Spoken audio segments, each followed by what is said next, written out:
Hello दोस्तों, स्वागत है आप सभी का उमंग स्टडी में। मैं बालकृष्ण पाठक आपका स्वागत करता हूं और आज हम लोग सब एक ऐसे मुद्दे पर चर्चा करने के लिए आए हैं जो कि विद्यार्थियों की चिंता का सबब बना हुआ है, विद्यार्थियों की चिंता का विषय बना हुआ है। उमंग स्टडी जो चैनल है अपना, ये चैनल हमेशा से रेलवे के जो बच्चे हैं इनकी आवाज़ एक जो आपका सेंट्रल गवर्नमेंट है, रेलवे बोर्ड है, वहां तक पहुंचाने के लिए एक सोर्स के रूप में काम करता रहा है। तो उमंग स्टडी ने हाल ही में एक पिटीशन, ऑनलाइन पिटीशन चालू किया है। ऑनलाइन पिटीशन का मतलब होता है याचिका, जो सीधा रेलवे बोर्ड तक जाएगी। तो दोस्तों, आज का जो अपना वीडियो है इसकी डिस्क्रिप्शन में आपको एक लिंक मिलेगी और उस लिंक पर आप जैसे ही क्लिक करोगे तो लिंक पर क्लिक करते ही आप एक ऑनलाइन पिटीशन प्लेटफॉर्म पर खुल जाएगा और जैसे ही ऑनलाइन पिटीशन प्लेटफॉर्म वो आपका खुलेगा तो आप वहां पर अपना पूरा नाम और साथ ही साथ अपनी ईमेल आईडी डालोगे तो उससे क्या होगा, ज्यादा से ज्यादा बच्चे उस पिटीशन में जुड़ेंगे, ज्यादा से ज्यादा बच्चे उस पिटीशन में भाग लेंगे और उस पिटीशन में भाग लेने से क्या होगा कि गवर्नमेंट तक ये मैसेज जाएगा कि हाँ भाई, बहुत सारे बच्चे परेशान हो रहे हैं और बहुत सारे बच्चे चिंतित हो रहे हैं। तो वो पिटीशन जो है उसमें आपको क्या करना है, पार्टिसिपेट करना है। तो उमंग स्टडी चैनल की ये एक बहुत अच्छी पहल है जो ये अपना मुद्दा, अपने स्टूडेंट्स का जो समस्याएं हैं, स्टूडेंट रेलवे एग्जाम की देरी को लेकर बहुत चिंतित हैं, ये सारा का सारा मुद्दा जो सेंट्रल गवर्नमेंट है, जो रेलवे बोर्ड है, उस तक पहुंचाने का कार्य कर रहे हैं। क्लियर? एग्जाम का दूर दूर तक कोई पता नहीं है तो शायद बच्चों की डिमांड अलग अलग लेवल पर, ट्विटर पर, फेसबुक पर, है ना, यूट्यूब पर वीडियोस डाल डालकर, ऑनलाइन पिटीशन दायर कर करके जो ये चैनल, उमंग स्टडी चैनल, जो विद्यार्थियों के हित में कार्य कर रहा है, बहुत सराहनीय है और आपको इस कार्य में अपना योगदान देना है क्योंकि बेटा ये कार्य आपके लिए ही हो रहा है, ये कार्य आप ही के लिए किया जा रहा है। ठीक है? देखिए, रेलवे एग्जाम्स भारतवर्ष में लगभग करोड़ों लोग, ऐसा कहा गया था पिछली बार ग्रुप डी के पेपर्स में कि भारत देश में लगभग 2.5 करोड़ फॉर्म्स गए थे रेलवे एग्जाम्स के लिए और ऑस्ट्रेलिया की जो जनसंख्या है वो उससे कम है। इसका मतलब एक अकेला ऑस्ट्रेलिया तो भारत में रेलवे एग्जाम्स के पीछे पड़ा हुआ है। तो रेलवे की ग्रुप डी एग्जाम्स लगी, पिछला वाला जो अपना 2016 में एनटीपीसी हुआ, फिर एएलपी हुआ और अब एनटीपीसी के फॉर्म्स जो हैं वो काफ़ी समय पहले के फिलअप हो चुके हैं और जो बच्चे हैं वो लगातार वेट कर रहे हैं कि एग्ज़ाम कब होगा, कब होगा। बार बार जो रेलवे जो बोर्ड है, बार बार जो रेलवे के जो मंत्री जी हैं उनके द्वारा बयान आते हैं कि जल्दी से जल्दी एनटीपीसी करवाई जाएगी, लेकिन एनटीपीसी का जो पेपर है वो अभी तक कहीं होकर कुछ भी पता नहीं है कि पेपर कब होने वाला है। अब एक तो क्या है, पेपर की डेट नहीं पता तो बच्चों को ये नहीं पता चल पा रहा कि हम कितने पानी में हैं, हमें क्या आता है, हमें क्या नहीं आता है, या हम तैयारी करें वो कब तक काम आएगी,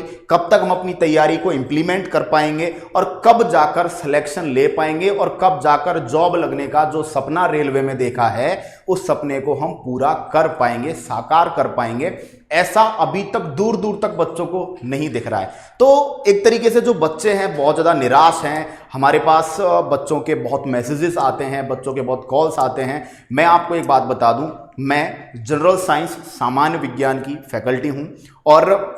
पिछले 7-8 साल से रेलवे एग्जाम्स, राजस्थान से मैं बिलोंग करता हूं तो Rajasthan state exams, UPSC, RAS जैसी एग्जाम्स और जो स्टेट लेवल पीएससीज होती हैं उनके लिए, जनरल साइंस के लिए मैं बच्चों को ट्रेन करता आया हूं। तो मैं एज अ टीचर मैंने बहुत सारे बच्चों से ये बातें सुनी है कि सर रेलवे का कुछ पता ही नहीं है, रेलवे एग्जाम कब होने वाली है, कुछ आइडिया सर दीजिए, कब तक होगा और कब तक होगा तो हम तैयारी को मेंटेन कैसे करें, पढ़े कैसे, और पढ़े तो कम से कम उस ज्ञान को कंटिन्यू कैसे रखें। क्यों? क्योंकि आज आपने पढ़ लिया कोई सब्जेक्ट, अभी एग्जाम लगनी है 6 महीने बाद, तो सब्जेक्ट को बार बार पूरा पढ़ना पड़ेगा क्या, उस सब्जेक्ट को बार बार रिवाइज करना पड़ेगा क्या, कौन सी बुक्स को प्रीफर करें, कौन से एग्जाम्स को फोकस करें, बीच में कोई स्टेट एग्जाम आ गई तो सर रेलवे से डाइवर्ट होकर उस पर चले जाएं क्या, हम क्या करें। तो बच्चों का जो माइंड है, एक तो कोरोना बीमारी, तो कोरोना जो बीमारी आई इससे हम लोग बहुत डिस्टर्ब्ड हैं। स्वास्थ्य को खतरा, जान को खतरा तो हो ही रहा है, कोचिंग सारी बंद हो गई हैं, तो करियर को खतरा, रोजगार को खतरा सबसे बड़ा हम लोगों को हो गया है। तो ऐसी कंडीशन में पूरी तरीके से बच्चे चिंतित हैं और बच्चों की वजह से देखा जाए तो टीचर वर्ग भी चिंता में है कि भाई बच्चों का होगा क्या। तो दोस्तों, आज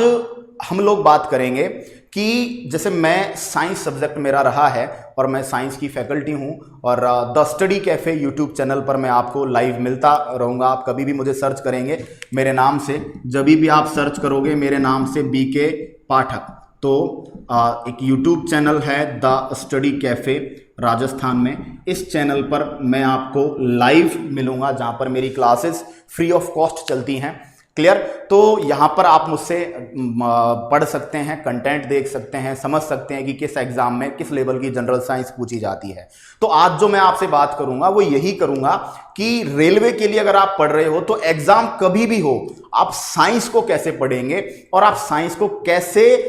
मतलब ऐसे मार्क्स लेकर आए जो कम से कम आपको पक्का सिलेक्शन आपका क्लियर करें। तो ऐसे मार्क्स के लिए आप साइंस को किस तरह पढ़ोगे, कौन सी बुक्स को प्रीफर करोगे, कौन से टॉपिक्स को किन बुक से पढ़ोगे, किस टॉपिक में किस लेवल के क्वेश्चन आपको देखने को मिलेंगे, तो ये सब आपको क्या करना पड़ेगा, ये सब आपको आज की क्लास में हमसे बातचीत आपको करनी है। तो दोस्तों ज्यादा से ज्यादा बच्चों को जोड़िए, ज्यादा से ज्यादा बच्चों को हमारे साथ आज के सेशन में लाइए, जिससे कि रेलवे वाले जो विद्यार्थी हैं कम से कम साइंस के सब्जेक्ट में ये जान पाए कि भाई उन्हें एग्जाम कभी भी हो अपने एक सब्जेक्ट को तो कम से कम साइंस, क्योंकि मैं तो साइंस ही पढ़ाता हूं तो मुझे तो साइंस का ही पता होगा, तो इस सब्जेक्ट का रामबाण आज मैं आपको बताकर जाऊंगा कि इस सब्जेक्ट में आप किस तरीके से 90 से लेकर और 100% तक स्कोर ला सकते हो रेलवे में। अब कुछ बच्चों को जैसे ही मैंने 90 से 100 बोला है तो कुछ बच्चों के दिमाग में सडन से अरे सर क्यों मजाक कर रहे हो सर 10%, 20%, 30% नंबर आते नहीं हैं और आपने बात 90 की कर डाली।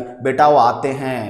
हैं लोगों के आते हैं और लोग पास होते हैं, लोग रैंक लेकर आते हैं। वो इंसान है, उनके कोई ऊपर से उनके मेमोरी चिप लगी हुई नहीं आई है, इंसान है। लेकिन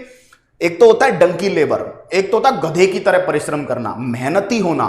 मेहनती होना पहली शर्त है, लेकिन स्मार्ट वर्क के साथ मेहनती होना ये सेकंड कंडीशन है। मेहनती का मतलब होता है बुक उठाई, बंदा 18 घंटे पढ़ रहा है, बंदा 16 घंटे पढ़ रहा है, बंदा 24 घंटे पढ़ रहा है, लेकिन वो पढ़ रहा है जो पेपर में नहीं आता, वो पढ़ रहा है जो टॉपिक पेपर में क्वेश्चन ही नहीं लाता, और वो टॉपिक छोड़ गया जो टॉपिक क्वेश्चन में जो पेपर में आता है। बोलो, तो वो हार्डवर्क किसी काम का नहीं है। तो बेटाओ हमें आज के टाइम पर जरूरत है स्मार्ट स्टडी की। स्मार्ट स्टडी कैसे होती है उसकी मैं बात आज आपको बताऊंगा। दूसरी बात